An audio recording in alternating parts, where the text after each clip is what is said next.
Good evening. Hello, hello, hello. Welcome back. Welcome to episode 3 of the Feminist Futures Institute. Hope that you all have been with us for the past couple weeks, but if you haven't, welcome for your first time. My name is Tamika Middleton. I use she, her pronouns, and I am the Deputy Director at Women's March, joining you all from Atlanta, Georgia. I am really excited to have you all here. So, again, this is episode 3 of 8 web episodes. And so we hope that you continue to join us for the next 5 weeks. Last week, for folks who missed us, we met Kate Shapiro and Mary Hooks. From bell hooks to Mama Pat and the highway shutdowns in Atlanta, we explored our feminist roots, what to do when we mess up, and what it means to build intergenerationally and in community with each other. If you missed it, you can check out last week's episode as well as past episodes at womensmarch.com/feminist futures. Again, that's womensmarch.com/feminist futures. So over the next 5 weeks, we're going to continue to explore these questions. How did we get here? Where do we go from here? And we'll continue to listen from and learn about everyday women across history who've navigated these waters before. And we'll radically envision where we go from here. And in today's session, which is Change is the Only Constant, we are going to be anchored by Paris Hatcher and Kelley Robinson. And we will start shortly. See you soon. Hey, Paris. Hey there, Kate. Oh my gosh, I had to remember to unmute myself. Hi. Oh, it's 2 years in. We're still trying to figure that out. No, so weird. How are you doing? I am good. I'm so happy to be here. So happy to talk to you. So happy to be in this community. Did you see the sis in the chat that says she's dialed in from the nail salon? I did. I said, get it done. Yeah. You better multitask. The revolution will start in the barbershop and the beauty salons. It's so true. So true. So to get us started, I thought I would introduce you. And you sent me your bio, but I'm going to add things. They're going to be appropriate things to the bio.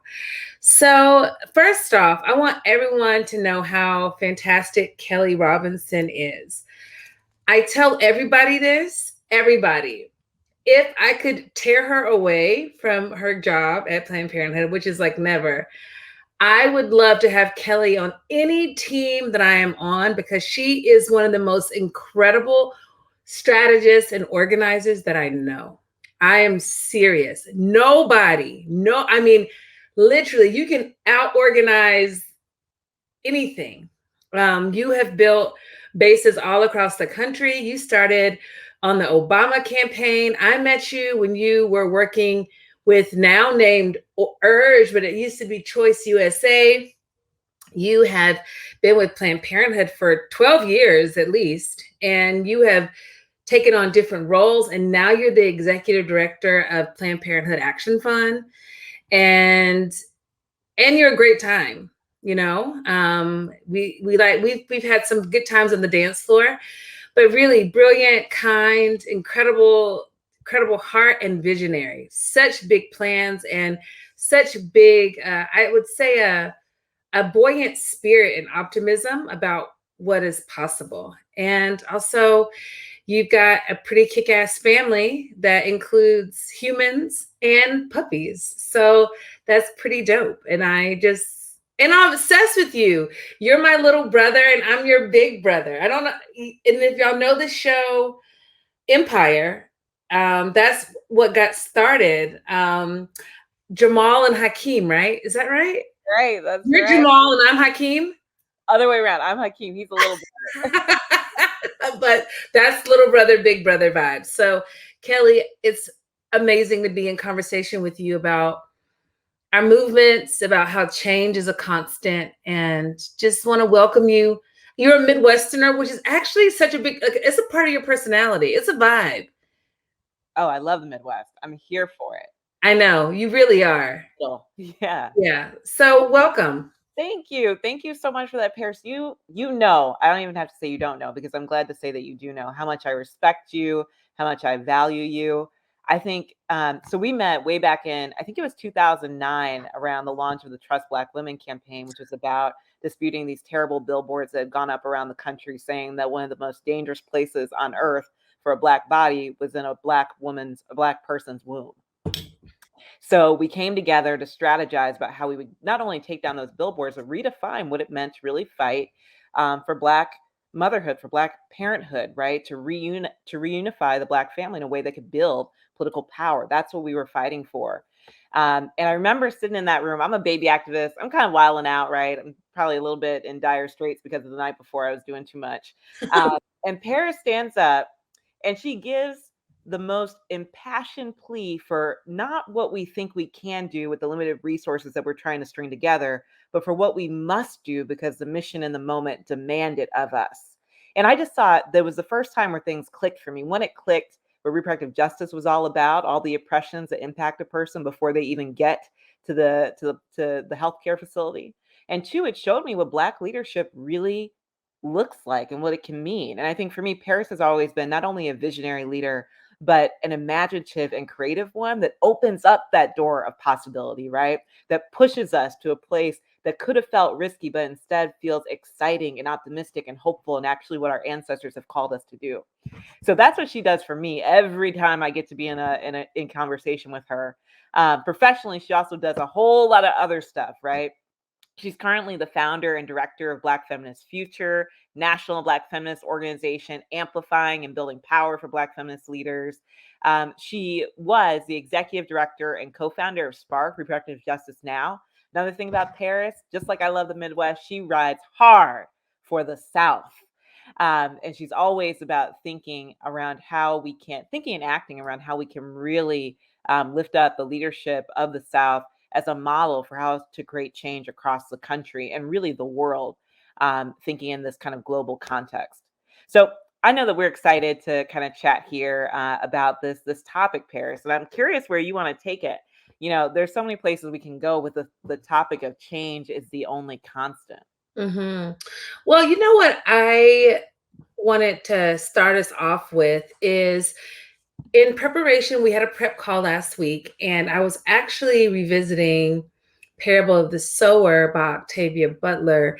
I was listening to it on audiobook, and it was being read by Lynn Thigpen, who passed, but she was an incredible actor. This woman, y'all might know her. She was on Carmen Sandiego.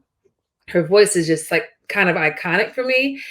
And so I thought it would be great to read from some of what is Earthseed. And it's Earthseed. So Parable of the Sower is the first book in the series that Octavia Butler is talking about, this dystopian future. Now, mind you, in the book, it's set like in 2024. And, you know, we're in 2021 right now. So she wrote this in the 80s. So imagine just thinking that, you know, we're living in these times that she imagined. But the main character, who's a young person named Lauren Olamina, has a calling. It's like a download. And she is getting these verses around the way of the world. And in particular, the Book of the Living, the first chapter, it becomes, again, Earthseed becomes this Book of the Living. That's what she calls it. And one of the first pieces in this, one of the common pieces that people know about Octavia Butler's work is the first verse, which is God is change. So I'm going to read it, and it's less about a figure. I'm going to read it. We're not preaching around a particular type of practice of religion, but really, I think we're going to be talking about the power of change. So all that you touch, you change. All that you change, changes you. The only lasting truth is change. God is change. So I wanted to bring that into the conversation because what powerful words from the 1980s from Black feminist Octavia Butler, writing this book about the future that we're like living in now, which in many ways feels really dystopian. and us reflecting on change. So I want to ask you, in these times that feel like for organizers that is demanding so much from us, what is your current movement practice? What is keeping you like steadfast, especially as we're facing so much, right? It's like what we're up against continues to feel like it's mounting. So what is your movement practice that helps to buoy you at Mm, this time? yeah. Oh, and I love the quote is on the screen here. All that you touch, you change. I love that you led with that, Paris, because I think that's really attached to my movement practice. I truly believe in change as the verb, right? And our task as activists, as leaders, as movement folk is to ensure that we are enacting change in whatever setting that we show up in to get just a little bit closer to free. And I think that we have to be actually relentless in this pursuit and keep in clear focus, right?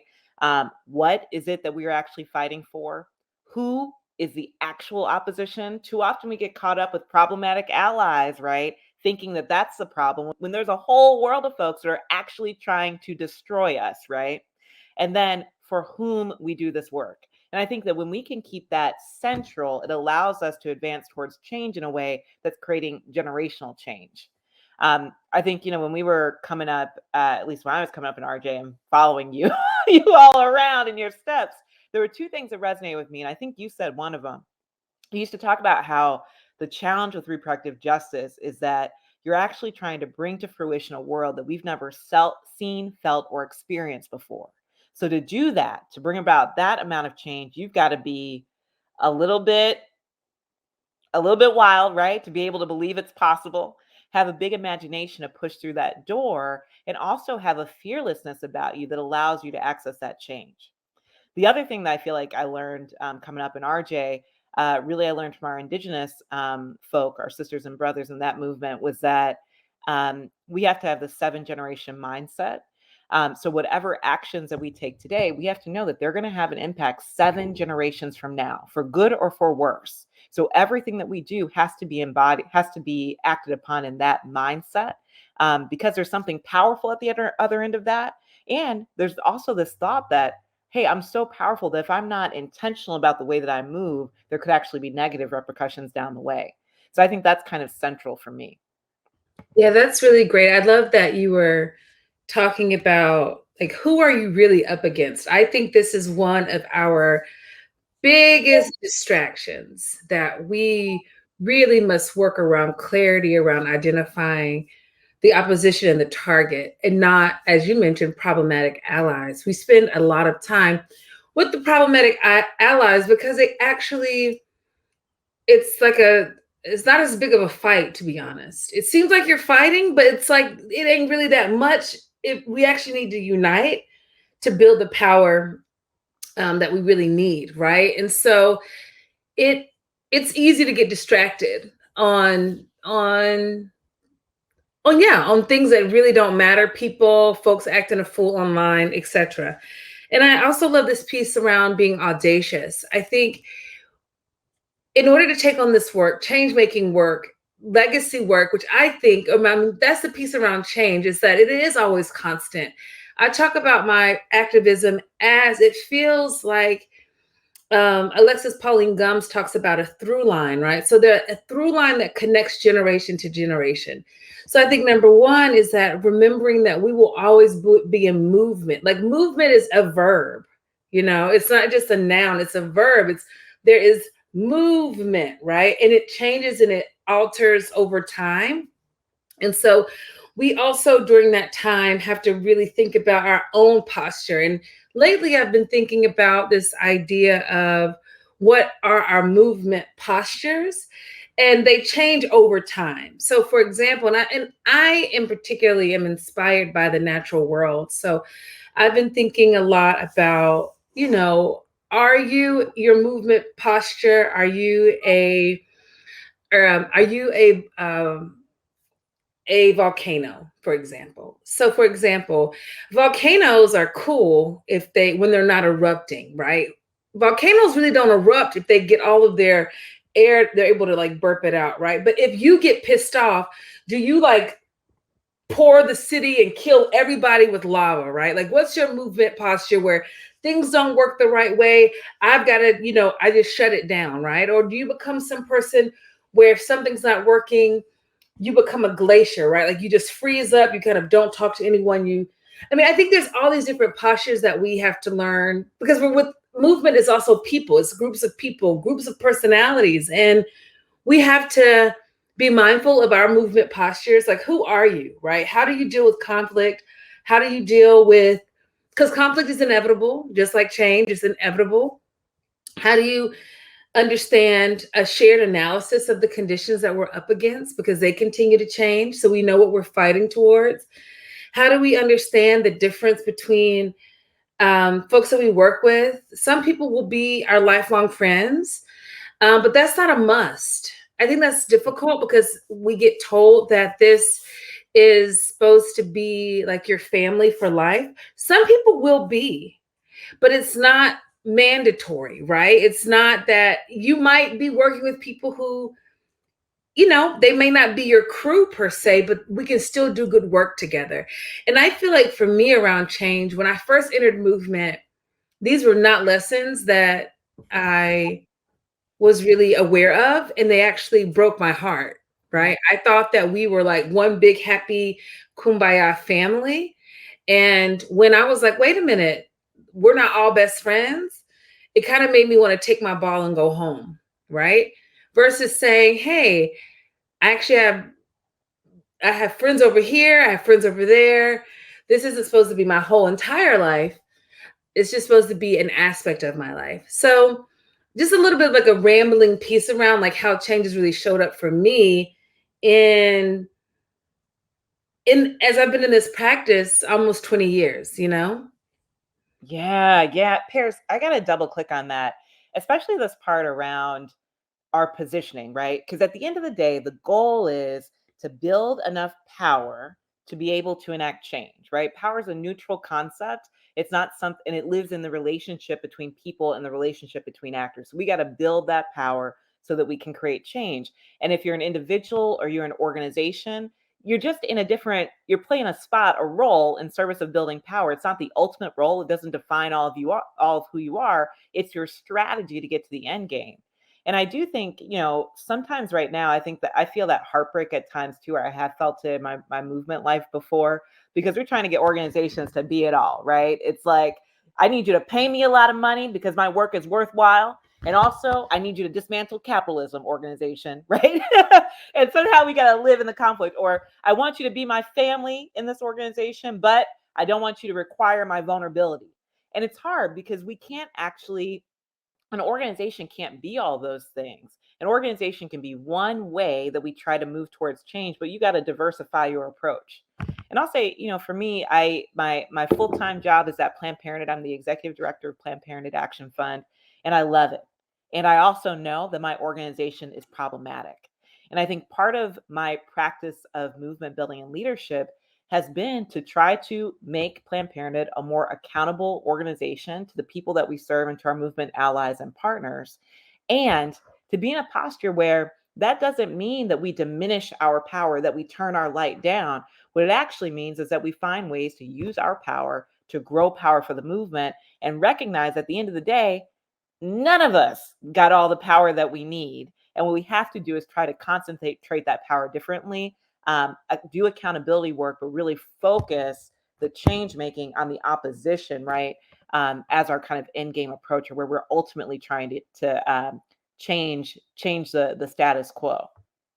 That's really, I really love that you mentioned that. So there was a comment, yes, that Sandy Bell mentioned. Yes, there's a difference between not having to be friends, but we can have a level of respect for each other.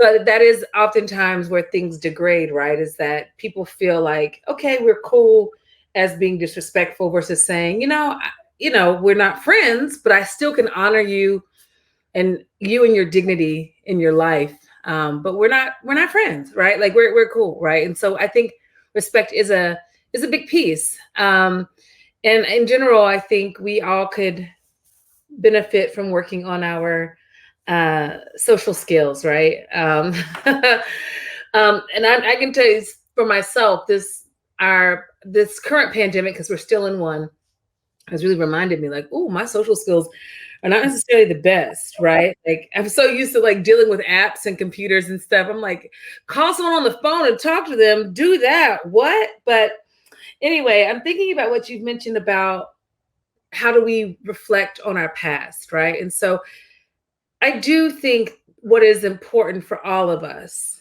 especially those of us who are in positions of power, those of us who have, identities where, we benefit from privilege, and also just our positionality with movement really requires that we are reflective of the movements that we are inheriting. So I work at Black Feminist Future, and it would be disingenuous for me to say, like, I have to really be mindful that Black feminisms, or just feminisms in general, people have a strong opinion about it, like a deep, like I don't like it, or what I get a lot is feminisms is only for white women, right? And so there's that, which is like not true. And so I have to understand. I could get frustrated with people, but I have to be mindful that the media has done a really good job at that, right? White feminists have done a really good job at gatekeeping in that as well, right? Not all, but some have. And also, I think feminism in itself has also has marginalized other people as well. So it's marginalized trans people and has been violent to trans people, queer people. It's also, there's a humongous class issue. And so I have to be mindful that though Black feminism is wonderful to me, some folks are engaging with it with like the history attached to it. So I am always being mindful of, how can we confront the past instead of dodging it and be like, no, what do you mean? That never happened, right? Be like, yes, this is a part of the history. This is a part of the interpretation. And what I want you to know is that what we're building is this, right? That our Black feminisms looks like this, that we have a legacy of Black feminist leaders that really we call on, that we pull on. And yes, classism, homophobia, transphobia and racism have been really big pieces in the feminist movement. And how do we address them and really not just give lip service to it, but do the work to create equity and liberatory spaces for folks who've been marginalized in our movements previously? Yeah. Wow, there is so much there, because I think that there's this, you got to have a humbleness as a movement person, as a leader, right? Where you can both acknowledge the pain and hurt that people have experienced because it's real and it's valid, right? And at the same time, try to articulate a different vision moving forward. And I think that what the challenge is how do you move people across that rupture gap from the acknowledgement to the practice of, can we now come together to try to do something different? Have you learned anything there, Paris, in your work around how to allow people to be acknowledged in that harm, but also pivot or try to start the process of moving towards what's really possible moving forward? I think my greatest learnings around especially when a great rupture has happened, is looking for folks who do transformative justice work, and folks who are also abolitionists, who are thinking about worlds without prisons, and really centering survivors. And I'm thinking about survivors of patriarchal violence in particular, that it really requires that we not just say a harm happened, get over it, right? I mean, there's people who are practicing transformative justice who say punitive or using the carceral state actually doesn't transform or help anybody. And it is difficult, right? I mean, I think we want to, it's very, very difficult, right? It's like, and I know I've seen you work with people that's like, okay, how can we show that, we're a good partner? Let's like show up for you. And it's kind of like, nope, it's never going to be enough. And I think it's also realizing like, it's not going to be enough for some people. Do you know what I'm saying? Like, it's just not going to ever be enough. And it doesn't matter. It's like we have a lot of contradictions in our movements. And I think some of them, as I'm starting to just spend more time in movement, I'm feeling more comfortable with some of these contradictions. I used to, as my Virgo self, I really like clear, like it's this or that. But there's just so many contradictions. I think in particular what you mentioned, like capitalism is real. So people are like, I need this high salary, but I don't want to have any expectations. I don't want to be accountable. Or the only person that should be accountable is the ED, right? And EDs take a lot of hits for things. And it's like, well, they'll handle it, they'll hold it. Or the idea that a movement is only one person or certain leaders versus that there's all types of leaders. So I think we have these contradictions, and I'm just not sure. I'm not sure how to deal with these conflicts. Some are easier than others, and some I think are just going to be around for a while. Yeah. But I think that's a word right there. Like the contradiction or living in struggle is a part of the work. And I think sometimes we try to move out of it too quickly or try to resolve it when actually there's no resolution that's possible. We have to learn how to sit with it and then propose a different sort of solution moving forward. I also think, kind of related to that, one of the things that I really do hold true in my movement practice is understanding that isolation is a tool of the patriarchy, right? They want us to feel divided. They want us to use those contradictions to draw wedges in any way possible because that diminishes our collective power. Right. And start to figure out ways to move past that. Ooh, that's a threat, right? Right. Because when you move from, the Million Man March to the Poor People's March that Martin Luther King was planning, Right.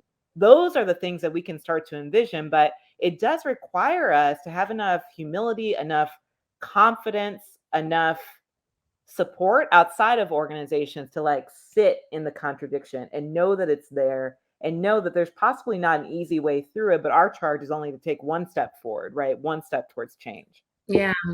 I mean, I think that bit it's a bit tricky is,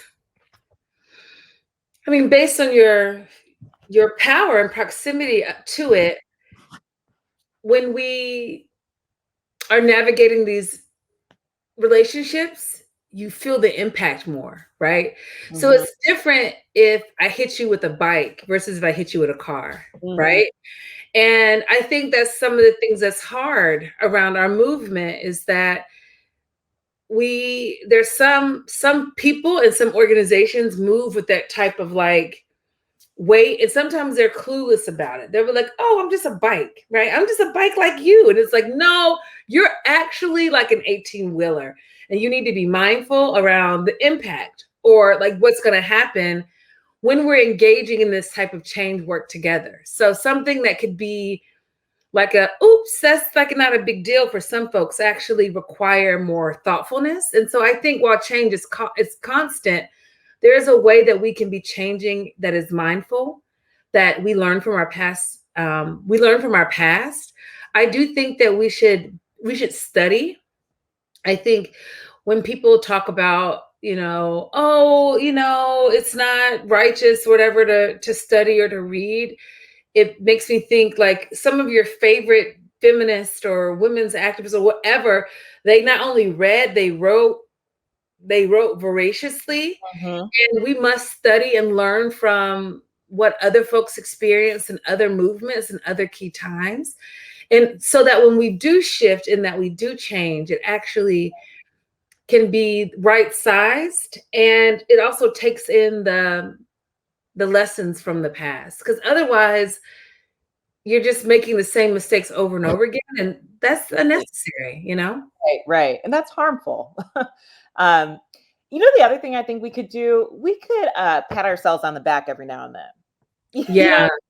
Like I'm here for it. I love to read the critiques. I love to read the analysis. But every now and then we can say, you know what, we did a good job. We did something together. And then start to break down what were the conditions that allowed us to be successful. And I'm saying this as a real person. I think I acknowledge I work at Planned Parenthood, and there have been historical traumas that this organization has perpetuated on the people that we are here purporting to serve. And at the same time, I think that there are ways that this organization has actually transformed the conversation around sexual and reproductive health care in the country. We can hold both of those things and learn from the good as much as we can, try to understand and do repair around the things that were challenging. I'll even say, as a Women's March board member, right? Like, I think the 2017 Women's March fundamentally changed the game in activism. That does not mean that was without challenges along the way. And I think, again, it's like sitting in those contradictions, holding it, but also finding as many ways to celebrate the progress and forward movement as we are finding ways to really break down kind of the things that didn't go well or the things that were harmful that we did along the way. I agree to more celebration. I agree, not just always this steady critique. And also, to be honest, it's so interesting. So many of the critiques are from, again, external people, and they never really always know. They only have their experience, not like the fuller picture. And, you know, and oftentimes they're half baked. I mean, I just to put it out there, I think critique is great, but I oftentimes think in our quick response culture, right, is that, do we ever get to like really take something in and let it sit and give it time to really give it the context that it deserves? Mm-hmm. Or, for example, people will be like live tweeting a movie and a show, and we'll have like a full blown like critique or like something as it's happening in real time, and it's like, can you just really allow it to like come together? Can you give it some time to how can you even reflect? You're just kind of giving like off spitballing kind of, and we're supposed to read it as like a real full-blown developed critique. Do you know what I mean? Oh, right. Yeah. I'm a churchgoer, right? Yeah. And my pastor used to say, don't call a baby ugly right after it's born. Exactly. Give it like how long? 3 resonates because they look some kind of way at first. But give them some time. Give them a year. Let it bake all the way. It's true. A minute. Yeah. Yeah, it's true. So I'm curious to know, and I think maybe some of the folks listening too would be interested to hear about, how do you think your understanding of power has changed over your lifespan of activism? I mean, you're not done. You're like really in the, we're still active. We're still cutting up. But how have your understanding of what power is, and how it functions, and I guess mostly like when you first started, what did you think we were up against, and now what do you think we're up against? Yeah. I think for me, I didn't realize the huge size of our opposition. And when I say size, I don't necessarily mean numbers. I think I mean magnitude overall. So just one example, I think it was Center for American Progress a few years ago did this report about spending for developing leadership on the progressive side versus the conservative side. And conservatives are outspending, we're outspending progressives 3 to 4 times every year in terms of how much money they were putting into the movement. So while we're doing tens of millions thinking we're doing something, they're spending hundreds of millions. While we're talking about getting somebody a paid internship, not only do they have paid internships, Heritage Foundation has a whole building of housing set up for these folks so that there are no barriers for them to come to DC or go wherever to build that conservative pipeline. So I think things like that started to be understood, or you started to understand like the memo, gosh, I'm forgetting what it's called, that 40-year-old memo that they've got that was about how they were going to take back the judicial system, or how the boogeymen, the boogie people of the conservative movement like Ann Coulter or Lila Rose, they didn't just emerge from anywhere. They have been built methodically from this pipeline of conservative leadership. Things like that, things like ALEC, the American Legislative Exchange Council, I didn't understand. Now I'm very clear on the full scope and magnitude of the opposition that we're actually fighting.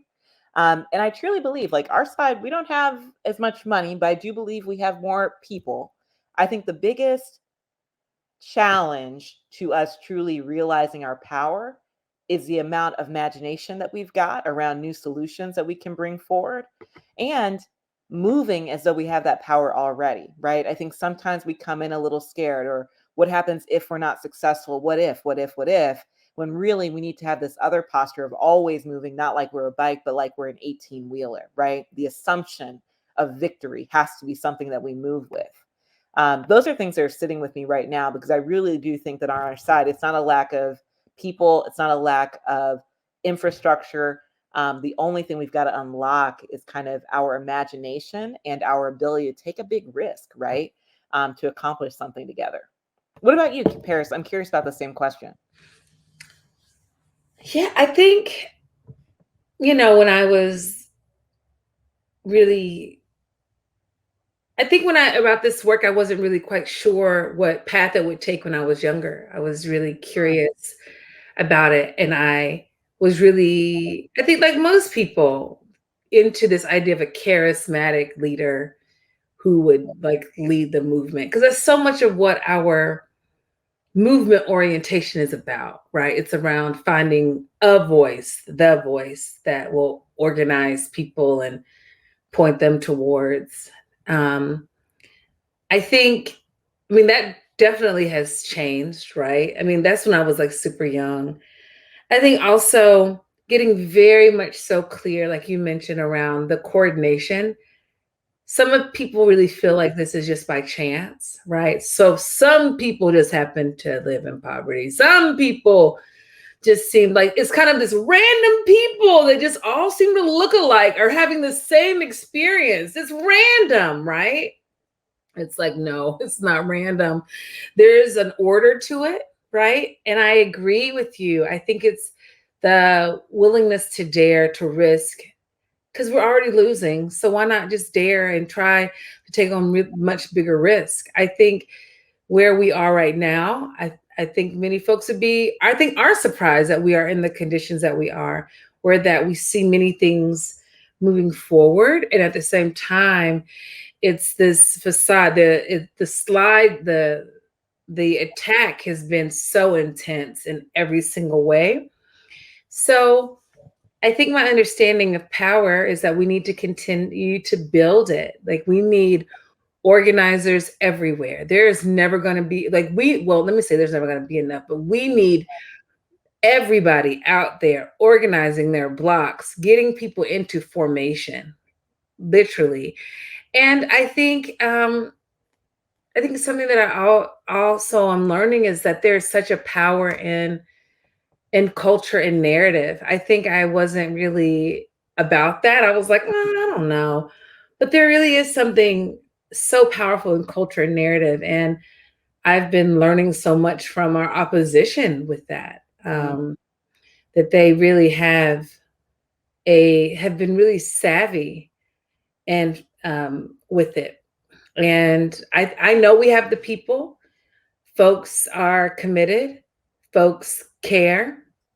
And I think for those of us who are in stewardship and on assignment to movement right now, like in leadership of organizations, it's on us to really turn it up, to really unleash unbridled imagination. Let's go for it. Who cares if it's been like already who knows if it's going to win? Who even knows? We need lots of Hail Mary. We just need lots of things, right? Like we need to move it. We need organizers. Yeah. One of the things that you said, I know we're going to go to Q&A in a second, that I've been ruminating on is the narrative idea that we tell ourselves constantly that we are losing. And I wonder if that means that we operate like losers, right? Ooh, yeah. Like when I was a kid, I played sports, and I remember I had this game, right? You'd be out there. I played softball a lot. And whenever you played not to lose, you were going to lose. Or if you went up to the plate hoping that you would get a walk or hoping you get hit by the ball, you probably strike out because you're playing not to lose. And I do wonder if there's this kind of mindset shift that we need to have, is like, what would we do differently if we felt like we were winning? How would we move differently? And I also know in my heart, I think that there's this, there's this person that's sitting around and has been watching the progress of the last 100 years, right? They've seen civil rights progress for Black folks and some folks of color. They've seen marriage rights, though not whole. I know we're not satisfied with the victories there, for LGBTQ, for lesbian and gay and bisexual folks. They've seen Roe v. Wade actually move into a policy and be instituted into law into some different states. Like, they've actually seen these tremendous gains. They've now seen, Paris, sit down, hold your chair, a woman of color in the White House. So I wonder if those people actually think that we're the losers that we keep reminding ourselves Right. all the time. So I do wonder about what it means to actually change our posture from being the losers to operating as though, we're going to have ebbs and flows in our ability to get free, but we're on the verge of winning, right? That there's a promise in store that we can actually get to. I love that. I think you're absolutely right.